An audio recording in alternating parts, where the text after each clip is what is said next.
guys, so I hope you enjoyed our engagement party episode last week. I have watched it a few times because I just love reliving it. It was such a lovely evening for us.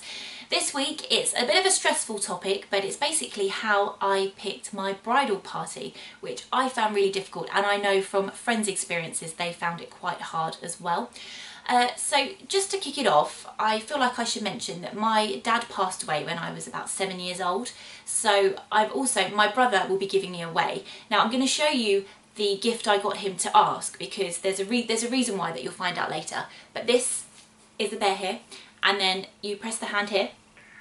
Hi John, so I was wondering that when I get married, will you give me away? So yes, I gave that to my brother and he liked it, and he will be giving me away. But the reason I mention about my dad passing away is that it was really important for me to include as many of his family as I could in our wedding.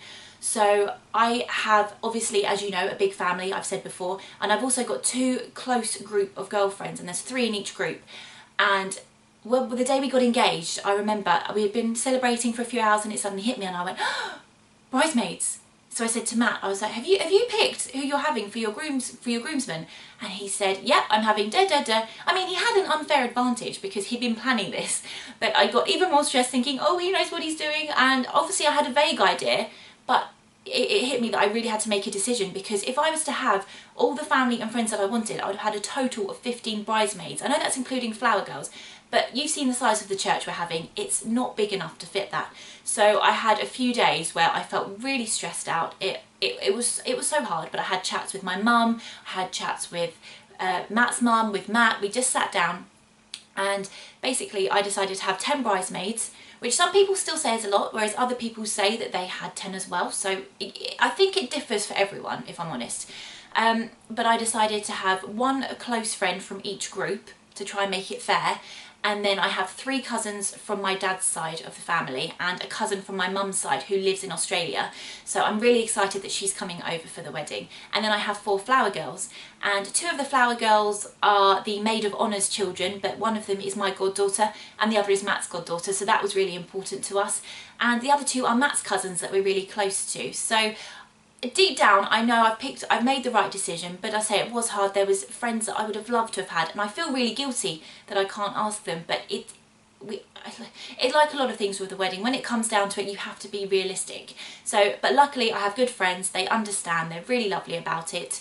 And then basically, all I want to say to you is make sure when you are doing this, it will be hard, it won't be easy, but I have seen in the past some people have been guilted into asking people to be their bridesmaid. That's not right. You should never feel like that. So make sure who you're asking, you know you want them. You'll know if you're asking someone for the sake of it or you feel you should. Don't do that, because everyone I know that's done that in the past, they regret it now. So just make sure whoever you're asking, you know that they're going to be in your photos forever, basically, and you want to have that as a happy memory, not thinking, oh, you know what, I really wouldn't have minded if they were or if they weren't. So just make sure, and don't make any rush decisions. Just sit with it. Even if you're not getting married for a while, you've got a few weeks to sit down and really think about who you want.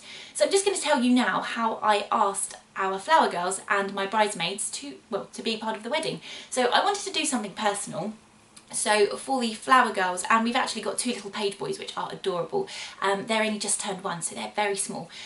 So what we did is we went to the Build-A-Bear factory. Now you see where the bear came in, and we made 6 bears. So we did 4 for the flower girls, and then what we did is Matt and I went into a room and we recorded a message for the girls, basically saying, you know, there's a big day coming up, will you be our bridesmaid? And then we did the same for the page boys. We didn't record a message for theirs, just purely because where they are that much younger, they won't understand. And then once the bears were made, we bought 4 brides' dresses for the flower girls, 2 grooms' outfits for the page boys, and they went down so well. Like the flower girls, apparently, I've heard from the mums, they've played the message an awful lot and they love them. So I'm really glad that we did that. And then for my bridesmaids, what I did is I went online and I wanted to come up with an idea again, not anything extravagant, but just something that was personal, that suited the wedding. And I found these gorgeous little boxes that when you open them, they're sort of gift boxes, all handmade. It's off the website called Etsy, which loads of people have heard about. I hadn't until I was researching this. Really good website, by the way. And I picked these small bottles where you can pick the colour of a flower tied to it. So I picked the colour of our wedding, which is obviously dark burgundy red colour. And then there's a scroll inside the bottle, and then you tell the lady what message you want. And there's a picture, I'll just show you it here now so you can see the small bottle. This is for my bridesmaid, one of my friends, Tash. This is her picture she sent me. So here's the scroll, and then the bottle and the box. So that's what I went with, and then I bought them a small gift bag, gave them a few sweeties, and then I went and hand delivered all of them individually, which I'm really glad I did. It was really personal, and luckily they're all really excited, so I'm happy about that. And then with Emma in Australia, I posted hers. I didn't give her any inkling that I was going to ask her, and she was really excited as well when it arrived. So that's how I asked my bridal party. Next week is going to be an episode where we went on holiday. I filmed it, well, not all of it, but I filmed parts of it, and we did some wedding planning, so I'll show you that. I hope you have a lovely week. Don't forget, if you like this video, you can like, share and subscribe. You can also comment away. I love to read any comments you have.